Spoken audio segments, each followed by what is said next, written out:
I'm Tim Draper, and I invest in big ideas before they become the next big thing.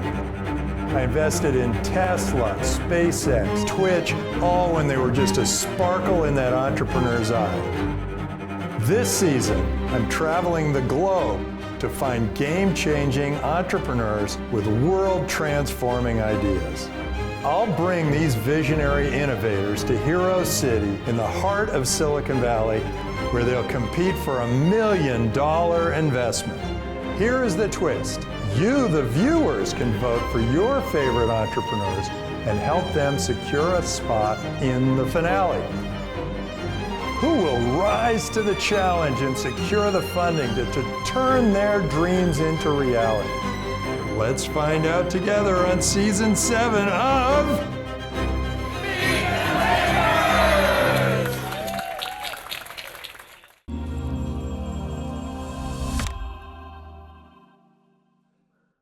I think I'm at the right place. There's this ladder to get up to the it's supposed to be on the second floor. Oh, why don't I try the stairs?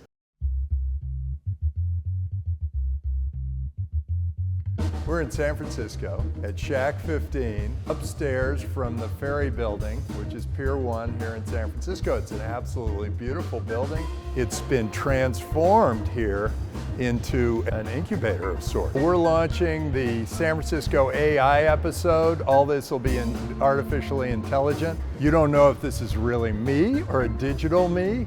Can't wait to see these entrepreneurs. We're gonna get 4 AI entrepreneurs. Great day for Meet the Drapers episode. What $1 million investment would mean to me. What would $1 million investment mean for our project? Okay, so $1 million. $1 million. It's probably more than we are thinking of raising right now. Yeah. The really tricky thing for us right now is we're not building fast enough. We've invested almost nothing in marketing, and just sales has been, again, ourselves. When people see and understand what we've built, everyone wants to bring it to their company. As you know, working with AI is cool and everything, but it's quite expensive. Without having to worry about any of the financials, we can just really focus on what we really love.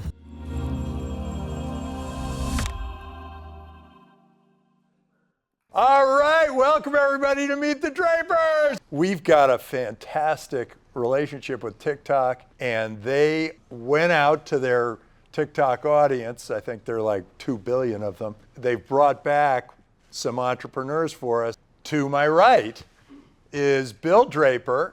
This is my father, and he was administrator of UNDP, highest ranking American in the UN, chairman of the Export-Import Bank.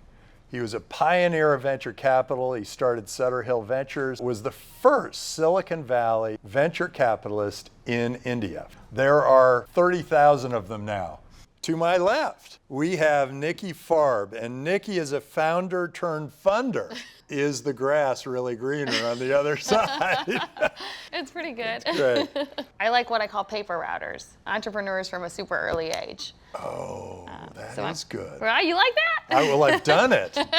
I've had I didn't have a paper route, but I filled in for a guy who had a paper route. Yeah. Tim Natividad Draper is the GM, U.S. Head of Enterprise Sales and Global Business Solutions at TikTok. A big part of why we're excited about our partnership together today is to see what that next frontier looks like.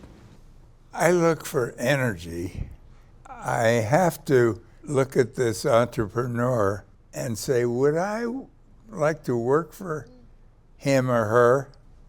I don't know. Sometimes I go to sleep. We're going to see if these entrepreneurs pass the dad sleep test. I will not fall asleep, I know, because these entrepreneurs are going to be good. Okay, let's bring on the first entrepreneur. But before we do, let's see what's going on behind the scenes.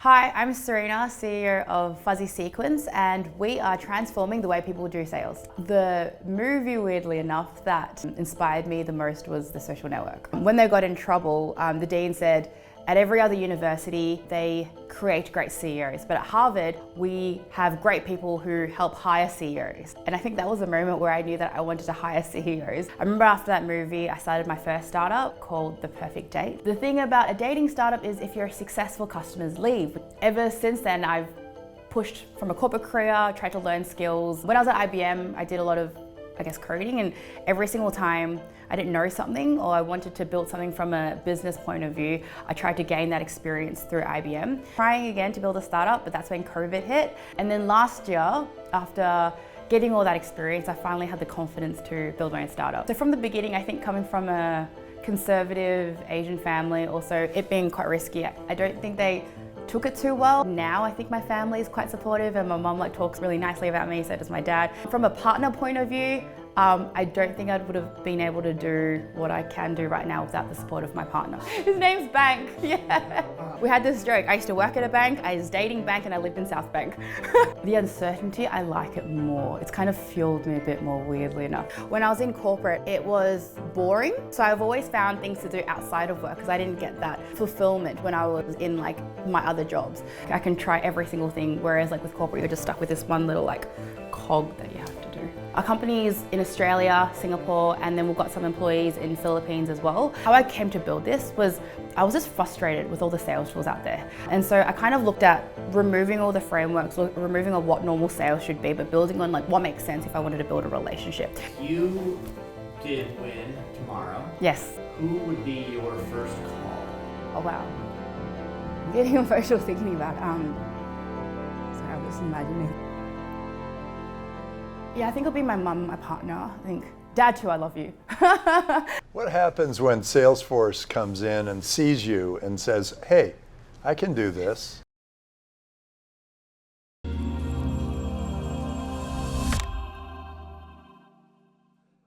Oh, it's beautiful. I think it's pretty breathtaking, actually. It's better than what you see on TV and the movies culturally. I took a Waymo yesterday. There's just so much. It's a bit of a melting pot, which is great. You have all these different cultures. I think I've met everyone from every different country. I know that a lot of Chinese people came here during the gold rush in the 1700s. Everyone's really open. That's something that's so different. I met 3 people on the street yesterday and we were just talking randomly about tech and they were answering questions and we're jamming and going back and forth. And I think that's very unique to San Fran. I want to experience SF food. Oh, I want to try In-N-Out Burger. That's probably one of the things I want to try. Riding a scooter and trying that. I've never tried that before as well. It's illegal in Singapore. In Australia, you can't do it outside of the city. When we came into this side town, it was all this greenery and super lush. And it was just beautiful just to get out of the city and it felt like you're in nature in such a short amount of time.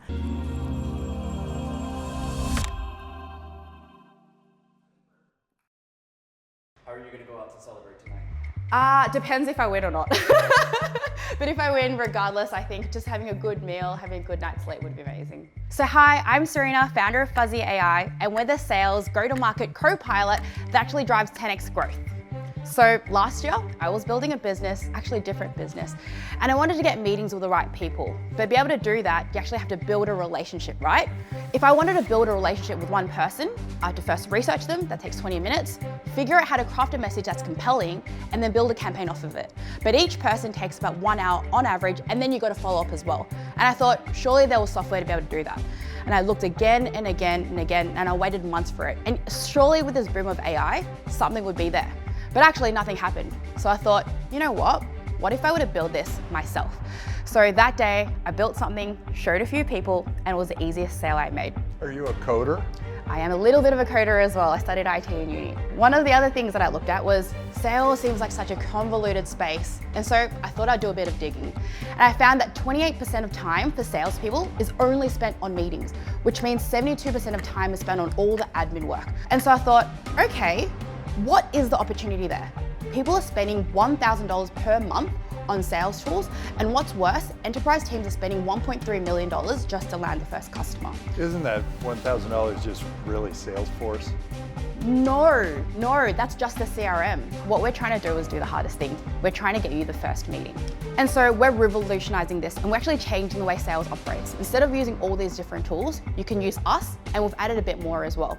We can add the research, we personalize the message, and we do all that within one. And our results are already phenomenal, and we get 13x better results. So how does it work? Okay, so let's say Dad is your possible customer. Yep. How do you find him? Yes. And then how do you pitch him with either voice or text or email? So at the moment, I would try to do a lot of stalking. So I look at the news articles, I look at what your company does, what you care about, what's your annual report, and I figure out what's the most important thing to you right now. So you find out what I've been tweeting about, and then the AI just says, hey, I saw your tweet on blah, blah, blah. Exactly does that. Clearly that's something we all love and need. Yep.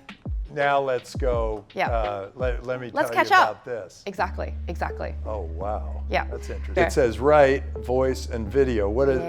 Tell me how that works. So we've only done writing right now. We're already getting 13x results. So next we want to go to voice, and then next we want to go to video, which is why I'd love to talk to you later as well from a potential TikTok partnership. Video, is this canned video that you send out to people, or is it an AI agent? You can do both. Well, not an agent per se, but you can train a video to be like you in terms of your personality. Because if you go to Draper Decentralized, you see my digital twin. It looks like it's me, but he's way better looking, and he's I would say he's way just good smarter. That was pretty funny. I mean, he can get away I mean, my digital twin looks better as well, no more wrinkles. I think what sales is right now is actually going to be fundamentally changed. The current workflows and processes in place are going to be completely different as well, and that's where AI will take it. Precisely When you're that. getting these better results, is it because you're sending more emails per salesperson, or you're converting better? Our competitors actually focus on the volume game. We focus on the quality game. Before using our product, our customers will get 1% reply rate.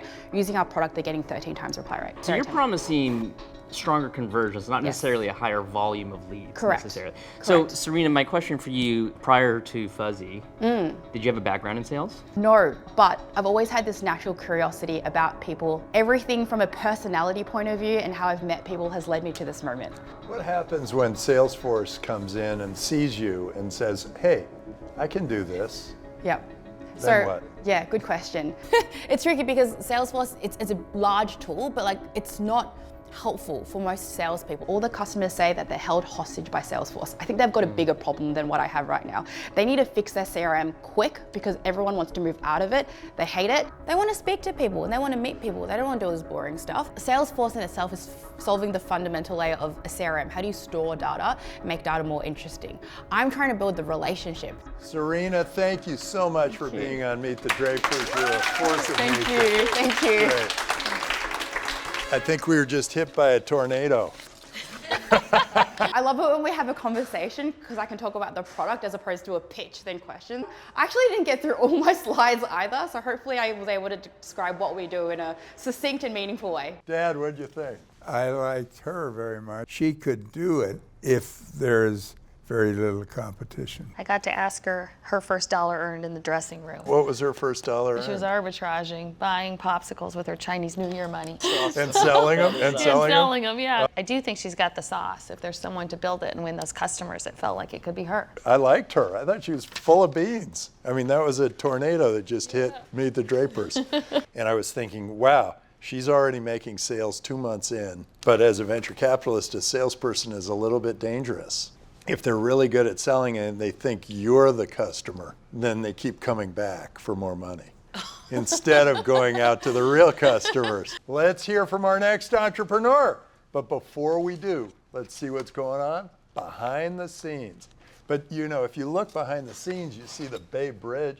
I don't know what's going on back there. Traffic, I think. Is it your first project together? How did this come about? Oh, it's a fun story. We go back together since about 2009, I guess. Yeah. We did our high school together, university together, first job together. We ran away from that first job together. One startup, second startup, third startup. We wanted to do something more cool. In those days in Pakistan, most jobs were like either web development or app development. We were lucky to land a client. It was autonomous car software development in Pakistan. It was quite something when we started it. We had a good run on that, and eventually we pivoted towards more generic AI and embedded software development. Particularly with Qazi AI, it's more of a personal story. We are in litigation for about 2 years now. We were told by the lawyers that it will be resolved in 2 months, maybe 4 months tops, and we're like, let's go for it. We felt that the law is on our side. It's 2 years and it's still unresolved. We are entrepreneurs, so why not try to solve this, right? People don't know about legal rights. They don't know how to navigate legal formalities, how courts work, and all of these thoughts basically converged onto this idea. I had full support from my family, but yes, I got this a lot from other people. What are you doing? You're dropping a secure job with possible post-pension benefits and whatnot. We knew that we have to do this. We need to do something exciting. We can't keep on doing something we don't like for next 40 years maybe. We want to do something that we like. People, when they have a problem, they think twice or maybe 10 times before going to the legal system that who will draft the petition? Will the lawyer turn out to be a turncoat? So basically we are trying to cater to all three segments: the government/judiciary, the law firms and the citizens. I fundamentally believe that the core system that needs to be fixed in any country is the access to justice and the determination of justice, that the justice should be served. I fundamentally believe that. If you fix this, you can fix almost everything.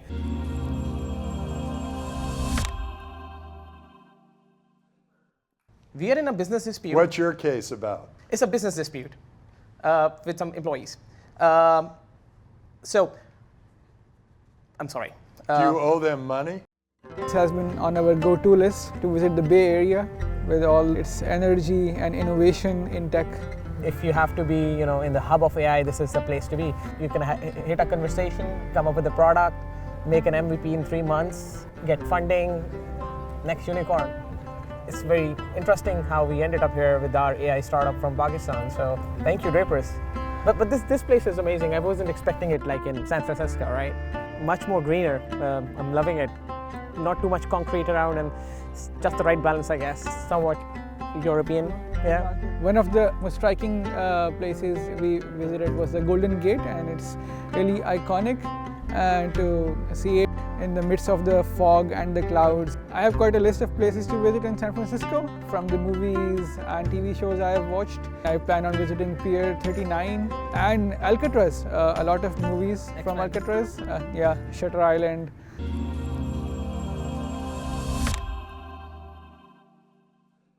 So it was like, our first major VC pitch. We haven't done that, especially not on TV. I could easily tell these guys are probably better than me, right? Bill, Tim, adopted Drapers. Do you know that 80% of Pakistanis face legal issues and only 20% get the help they need? Why is that? Because it can take up to 15 years to resolve cases in courts. There are 2.1 million cases in backlog, and mine is one of them. We are in a business dispute. What's your case about? I'm sorry. Some days ago, I did think that this can be a question because it's important what kind of litigation the founders are into. It's a business dispute with some employees. Do you owe them money? No. So basically, they stole our IP long time ago. Okay. When we started off with it, we were told that it will take 2 to 4 months. It's already been 2 years. So being entrepreneurs and engineers, we thought, let's solve this. And this gave birth to Qazi AI. If we had not had that case, Qazi wouldn't be there. It's an LLM-based end-to-end case management suite to transform the judicial landscape. You can generate legal documents, you can perform legal analysis, precedence referencing, as well as draft judgment generation. We want to accelerate justice, we want to increase court credibility and court accessibility. And we have been very lucky into it so far. We are already engaged with the government of Pakistan. We are trying to secure funding from State Department and EU. On B2B and B2C end, we are already partnered with some law firms. Most proudly, we are second in Meta's Llama Hackathon. And that's exactly what sets us apart. We are not just a wrapper around an API. We are working on Meta's open source AI. We have the complete control over the model. We can deploy it as per country's local directives. We are working with all three. Is this your mascot? Oh yeah, this is Llama, Meta's mascot. Fantastic. Our team is really good with making presentations with us, and we work in AI, so they took up an AI model and generated really good visuals. So we are working with all three stakeholders: the government, the law firms, and the citizens. And it's not just a chatbot; it's a complete suite being developed by our in-house team, a team that has experience in AI, product development, and law. This is like my favorite founder to invest in, the serial founder with a chip on their shoulder. But I have a question. You said if this works out, what's the one thing that has to happen and turn that if until like it does? So right now we are at the stage where we have a proof of concept. We have a couple of features implemented that we are testing out with the law firms. This is where we need to start investing in the infrastructure, the cloud where the whole AI is going to be hosted, and the marketing budget. So that's the why we are product here. works. You have people, the product, it's go time. Certain features are working. We need to expand on the feature set as well. Cool. Is the product going to be sold to the government, the lawyers, the end consumers, or all three? So this is the good part, I guess. So since the ecosystem is self-fulfilling, there is going to be an end with the government, which is going to help judges make decisions faster.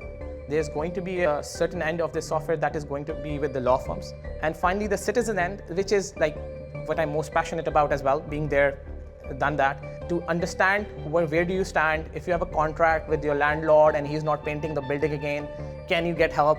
Is there a contract? Can you move to another country easily, or is it like, we know the Pakistani law, we don't know these other laws? This system can work well everywhere there is this Anglo-Saxon legal system. Pakistan has the Anglo-Saxon legal system? Yes, Okay. and so there are many other countries. So only the Pakistani market is around $50 million, and we can easily translate it to India, Sri Lanka, Philippines, etc. as well. I'll tell you what I love about this, the increased court accessibility. There's a lot of vague ambiguity about what the laws actually are. And so is there an opportunity for Qazi to actually help own a more democratized or easily accessible record of how certain cases might be evaluated in the court of law, and can that information scale? Yes, exactly. So one of the challenges in all of these countries is that, for example, in Pakistan, the courts are not completely digitized. So whenever you need to access some court file, which is open record per se, and everyone should have access to it, there's no simple way to do it. Through our system, you will have access to all of these cases, how they were resolved, what were the outcomes, etc. I've been to Pakistan, and I'm not sure they speak English there. So these guys do. So you're right. He said that he has been to Pakistan and people don't speak English. In terms of courts, high courts and above are in English. That's the official language. Yeah, a lot of people speak English there now. Yeah. We have been a British colony, right? So, I wouldn't imagine pitching to Bill ever if it wasn't for Meet the Drapers. So I would put it like this: the national language is Urdu, but the official language is English. I see. Terrific. Adil, Danielle, Lovely thank meeting you for you, Bill. being on Meet the Drapers. Thank you. Terrific. Great, thanks. Were you guys nervous? Yeah. So I would say nervous, excitement, and oscillating like this between. Dad, what'd you think? Language is a problem. If language weren't a barrier, what would you think? I think they're pretty exciting. There's so much knowledge that lives in those past court documents. So if they can find a way to summarize that and help people know if they have a chance in their case, that seems pretty cool. I'm kind of thinking that the courts should be all done by AI. It would be instantaneous. You have a fight, you have a decision, it's done. Maybe even more fair, more judicious, fair. Right? Oh yeah, it would be very fair. Yeah. And then you just kind of go, oh, okay, that's what the machine said. What if companies wrote into their contract instead of, how you say, well, the first line of defense is arbitrage. Yeah. But what if the first line of defense is AI judgment? Then you don't actually need the help of the government. That's a much less expensive. Faster resolution time as well, yeah. Yeah, and fast resolution is more important than anything. Yeah. The suggestion was basically we can have Qazi AI mediate for them. I think it's great. It has multiple benefits. First being that you don't have to wait for the courts. You don't have to be in that long line of resolution. And number two, you can have a very unbiased judgment. Third, it's good business case for us, so I love it. Let's bring on our next entrepreneur. But before we do, it's the eyebrow show. Let's see what's going on behind the scenes. What we do is use AI and kindness to help every single person bring their very best every single day. So we have a platform to encourage and enable the intentional practice of kindness, because kindness is like a muscle, and the more that you work it, the more that it becomes a habit. So I was born and raised in Colombia. I worked in finance all the way to chief economist and head of strategy at a major asset management firm. And there I was like, what am I doing with my life? What's my impact in the world? And I didn't have a good answer. My background's in brand and in marketing, but I always say my passion is helping people be happy, not just at work, but in life. And when Daniel came to me with the idea for KindWorks, I started diving into the research on kindness, And I'm like, this is what I have been preaching my whole life and career. We want to bring a transformation to the world that changes how people live and work every single day, impacting positively the life of 1 billion people. That's our real definition of being billionaires at KindWorks. Not every act of kindness works for every person, or not the same frequency or the time to do an act of kindness works for every person. That's where the AI and the data we have is really powerful, giving them the right act of kindness at the right time with the right frequency. It took 1 year for my mom to finally say, oh, now I understand what you're doing. And it took my dad until, wow, what you can do is really transformational and huge. And that connects with, an 11% decrease in absenteeism that we've created and measured and attributed to KindWorks. That connects with a boost of 6% of productivity. When I had the opportunity to work with KindWorks and started as an advisor, and then I was like, I have to do this. This is it. So I and quite a few others in the room feel that we are very kind. You are. You absolutely are. So why do we need help?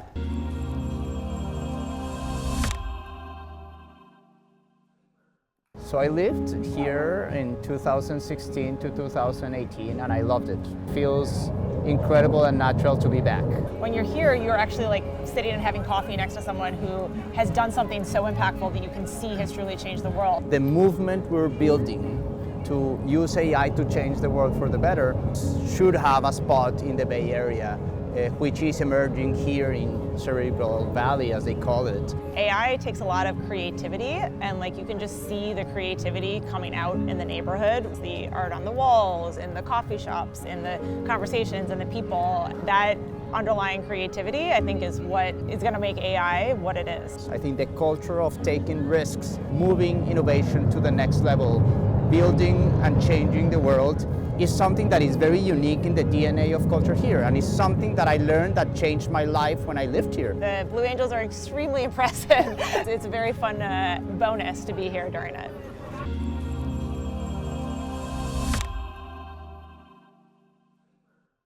We are here to talk kindness. Think about the last time you did something kind. Maybe it was feedback you gave to a startup that helped. Science shows that these acts boost your mood, reduce stress, and is one of the most powerful tools we humans have to be at our best. At KindWorks, we inspire that feeling every day. We help people bring their very best, starting at the workplace. The way we're working and living is completely broken. People are burnt out and stressed out, and this has massive costs in productivity and well-being. Our data shows that when people do these acts of kindness, there's connectedness, there's impact. And when that happens, sales go up. Boom. Productivity goes up. Also, absenteeism comes down. Kindness is so much more than being nice. It's sincerity in the hard conversations. It's the hard feedback you guys give. It's gratitude and so much more. So KindWorks is a platform to encourage and enable this kindness at scale. Benny is a friendly AI agent who shares personalized kindness exercises through WhatsApp, Slack, Microsoft Teams, and you can shuffle the exercises and respond. And it's all gamified to incentivize your kindness journey. And then Benny also connects in a community channel and shares recognition boards, shout outs, and other kindness contests. What advice is it giving me for kindness? It might be say hi to someone you don't usually say hi to, share feedback with a colleague to help them grow. I'm just writing them down, I'm not giving it a minute. No, and so Benny will actually connect you directly to colleagues. So it might actually say, reach out to Tim to give feedback to Tim to help him grow. And then there'll be a button, it doesn't show here because we cleaned it up, but it would say connect directly to Tim, and then it would connect in Slack. And then when you hit finished, you get streaks, you get badges. Where does that list come from? I'll actually show you guys. There's more than 300 research papers that show that when you do something kind for somebody else, there's actually a chemical reaction happening in your body, and the AI chooses what's the act of kindness that creates the biggest impact on every single person. And then it also gives leadership at these companies real-time pulse checks on the sentiment of their team. What's your business model? Is it just a SaaS business to? Yep, so the revenue model is a $9 per person per month reoccurring. This year has been really pivotal. We added 9 new customers. So I and quite a few others in the room feel that we are very kind. You are. You absolutely are. Why do we need help? Yeah. I think of everything in a urgent and important matrix, and we often don't think kindness is urgent. Sometimes we don't even think it's important. So we're giving those nudges so that it's top of mind and you realize it is not only important, it's also urgent at the workplace. Is it about reminding me to be kind? So I have the ability, I just forget. Benny's not there to teach you kindness. He's not there to force you to do kindness. It's putting just the nudges for you to transform the way you live. We have more than 50% correlation between the sales people do at Prosegur, where they've had 9 months in a row of record sales since they implemented KindWorks, and how people feel and their results. Building that intrinsic motivation is really rooted in behavioral science. I was just going to add to the 300 research papers you talked about, there's actually hundreds more even. They're almost all based on nudged kindness. The data shows that it doesn't matter if it's nudged as long as it comes from a place of authenticity. How do you kind of evaluate or adjust the prompts based on different cultural settings and pockets of communities? Our AI has been effective in South America, in New York, and is able to personalize the experience in a way that it's effective for everyone. I've seen 4 or 5 different companies doing something similar. None of them have really taken off. 415K in revenues, that's good. I mean, I'm looking for $1 trillion business. What happens here? So this is a benefit for the individual. What we see is people are like, oh, I met someone who I wouldn't have connected with, and then we had a conversation and that sparked a new line of business. And so I had a personal benefit as well as a benefit for the company, and they feel that. So it's like a flywheel effect. How is this getting seeded? We tell them, it's like, do you want to save $1.5 million per each 1,000 employees? We can decrease absenteeism by 11%, that's $700,000. We can also boost productivity and sales levels by 6%. I just wanted to go back to, you want $1 trillion business. We see this as being for everyone and ultimately being the global well-being market. Terrific. Well, thank you, Nicole and Daniel. It's great to have you on Meet the Drapers. Well done. I was inspired and I was energized. Yeah, I said I was definitely a mix of excitement and nervousness. It's definitely the lights, and as soon as you put a camera in front of me, I feel just a little bit different. So, be kind.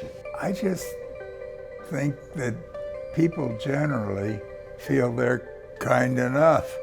I think I'm missing something, and I'd like to hear the rest of you. I like that kindness is part of a broader well-being. I thought that was a big vision. I mean, if it's tops down, hey everyone, be kind to your neighbor today, you gotta use this. That's a tough sell. I think that the go-to-market is really where they win or lose here, and how this gets seeded in a company. Well, I do think there's room for this in the workplace setting. If this is built into your internal Slack, or if this is built into your Google spreadsheets, a reminder to just kind of balance out the quant with maybe the EQ component, right? I think there's been a lot of literature on psychological safety being the #1 driver of employee satisfaction. It's hard to get a monopoly on kindness. Should there be a monopoly on kindness? If they could create a monopoly on kindness, they should be a really big business. I do know there are lots of ways to do this. I kind of like the message, and it would be great if I got that message sort of once a month. I think it would be irritating if it showed up every day. Or does it lose value? Yeah. I love this show. I hope you guys do, because there are a lot of you out there, and I hope you guys are enjoying yourselves. So, with that, let's bring on the next entrepreneur. Hi, my name is Seonwoo, and I'm the co-founder and CTO of the Orbt. And my name is Joshua, or Min-Soo Kim, and I'm the co-founder and CEO. Our goal is to make news more accessible. We're living in a world where people have shorter attention spans, and we're being drowned by so much information. We just want to make it more accessible and understandable for the younger generation. We actually know each other because we go to the same university and study the same thing. I have entrepreneur parents, so I would say this is my first ever time properly working on my own thing. And my parents doesn't have any entrepreneurial backgrounds, but they know the ages and the time has been changed. They mostly supported the things that I actually wanted to do. I grew up even in middle and high school reading a lot of news. I stopped reading news probably because of the overwhelm. One of the traits we actually realized was most people our age have stopped reading news just because there was too much stuff. They just felt, I guess, overwhelmed. We're also now looking into maybe using a variety of sources just so that there's less repetitiveness in a sense. So we are using an AI model to not only find and select information, but also be able to summarize it. How does that work?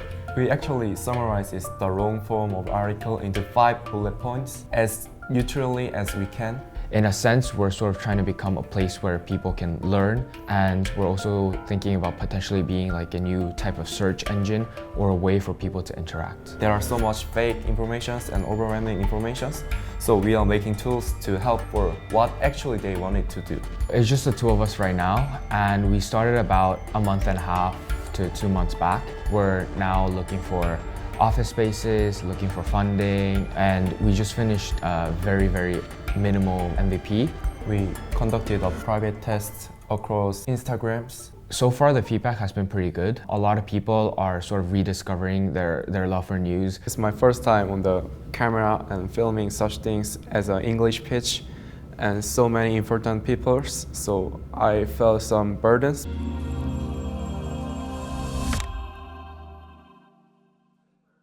We're here to the Bay Bridge, which connects the Treasure Island and the San Francisco. And we're near Shack 15 where we're doing our main shoots. So far I love it. It's a very vibrant city and the weather so far has been perfect. One thing I really want to do is go on a redwood hike. I've heard it's really nice. The national parks here, I've heard great things about it. It would be nice to rent some bicycles and just bike around the city like the local as well. And also we'll eat many delicious foods. While I'm heading to here, I see there's some highway signs of the startup, so we thought I want to be in there too. It's very different from what we're used to back in Seoul, but because I was grown up in an international environment, I think it still quite resembles what I'm used to with a vibrant community. I see a diversity here with different ideas, different perspectives, and different cultures all combined. Back in Seoul, it's just Koreans and one culture. And it's such the city of America. Tim, I wanted to ask you a question. Do you actually remember me? Back in 2018, when I was 14 years old, I came up with an idea for a phone case, and I actually reached out to you asking for $1 million. What was the phone case? What was special about it? It was basically a shock resistant, so even if you dropped your phone like 1,000 of times, it was supposed to not crack. And I reached out to you about that. You were 14. I would remember, right? Yeah. Yeah, I hope I was kind. The fact that he actually rang a bell and he sort of remembered it really surprised me. You might not remember as well, and that's because we're living in a world where information overflows every day, which is one of the most key problems in modern society. What actually reaches out to you is very limited and often cluttered with low quality content. Specifically, news. News is an area that hasn't seen change in the last decade despite changes in consumer behavior. People are craving for neutral and high quality news to help them understand better. That's where Orbt comes in. Orbt curates 10 most interesting and relevant news per day, delivering equally to everyone. Who chooses what 10 are the most relevant?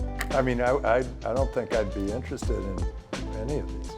So basically we have our AI model that picks out based on an individual. So we learn the individual and curate based on different topics. We test it out with politics. The US presidential elections are going on, and we wanted to see, with so much noise, if it could actually maintain neutrality. That's a summary of article Meet the Drapers, and pretty cool, right?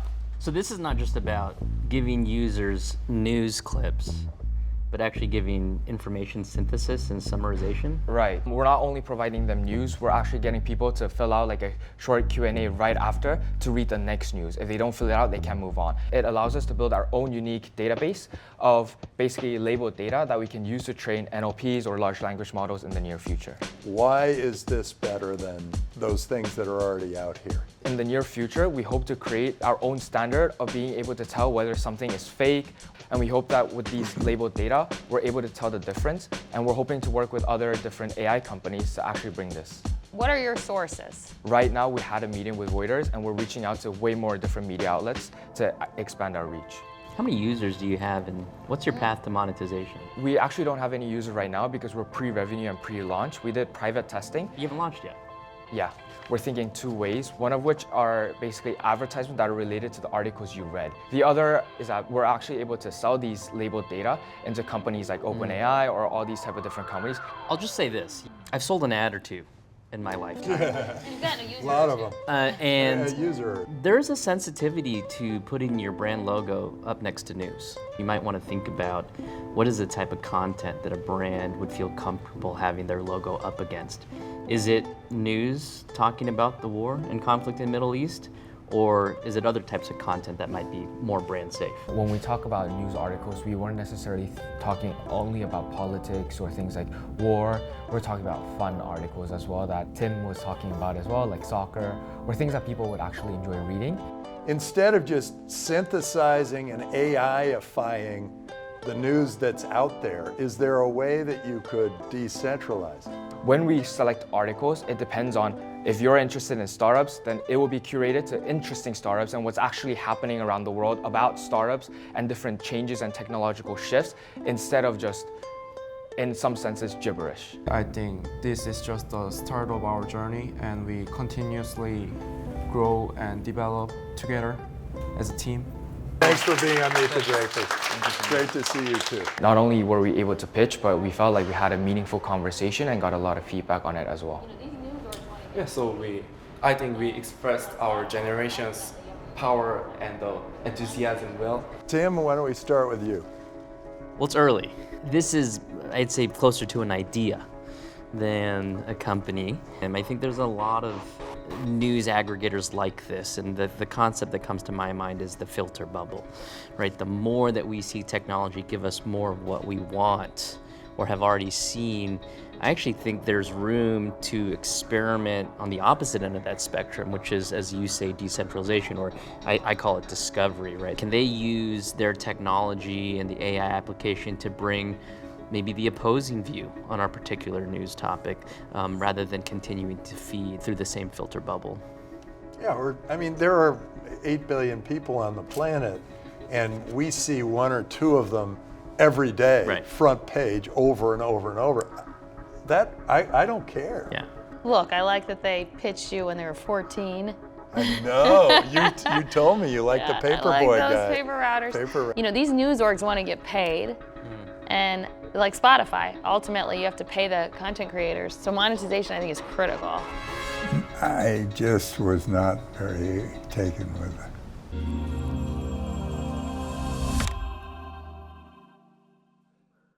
Now we've got to decide, all of us. But here's the thing, don't worry, there's no pressure on you.